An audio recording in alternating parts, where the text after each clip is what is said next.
வணக்கம். மிதுன ராசி நேயர்கள், மிதுன ராசிக்கு இந்த குரு பயிற்சி 2025ஆம் ஆண்டு குரு பயிற்சி எப்படி இருக்குது அப்படின்னு பார்த்தோம்னா, விரயஸ்தானத்தில் இருந்த குரு பகவான் இப்போது ஜென்ம குருவாக வருகிறார். உங்களுடைய ராசிக்கே குரு வருகிறார். குரு ஜென்ம குருவாக வந்தாலும் குருவின் பார்வை, குரு பார்க்க கோடி புண்ணியம் சொல்லுவாங்க, குரு பார்க்க கோடி நன்மைகள்.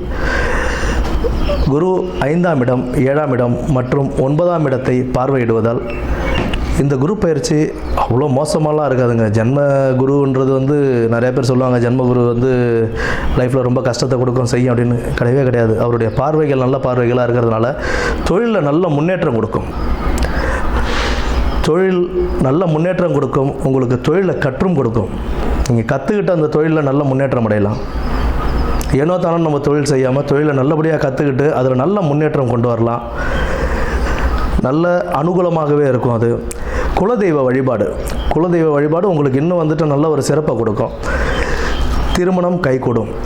7ஆம் இடத்தை குரு பகவான் பார்க்கறதுனால திருமணம் கைகூடுறதுக்கான வாய்ப்புகள் அதிகம் உண்டு. திருமணம் தடை தாமதங்கள், இத்தனை நாளாக தடை தாமதங்கள் இருந்த எல்லாருக்குமே இப்போ திருமணங்கள் கைகூடுறதுக்கான வாய்ப்பு நல்லபடியாகவே அமையும். நல்ல பூர்வ புண்ணியஸ்தானம், பூர்வ புண்ணியஸ்தானத்தையும் குரு பகவான் பார்க்கறதுனால உங்களுக்கு பல நன்மைகளையும் கொடுப்பார்.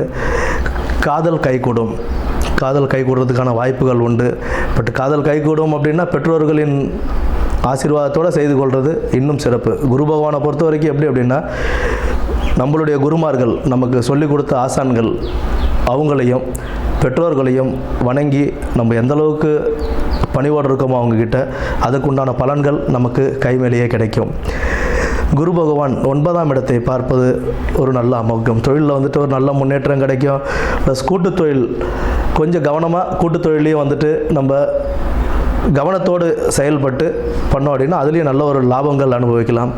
ஜென்மகுரு மெயினாக தொழிலில் ரொம்ப கவனமாக இருக்கணும். தொழிலில் பதவி உயர்வு, பணி உயர்வு இதெல்லாம் கிடைச்சாலுமே அதை நம்ம செய்யும்போது ரொம்ப கவனத்தோடு செய்யணும். ஏதாவது சிறிய தவறு ஏற்பட்டாலும் அதுக்குண்டான பலன்கள் அதிகமாக நம்ம பார்க்க வேண்டியதாக இருக்கும்.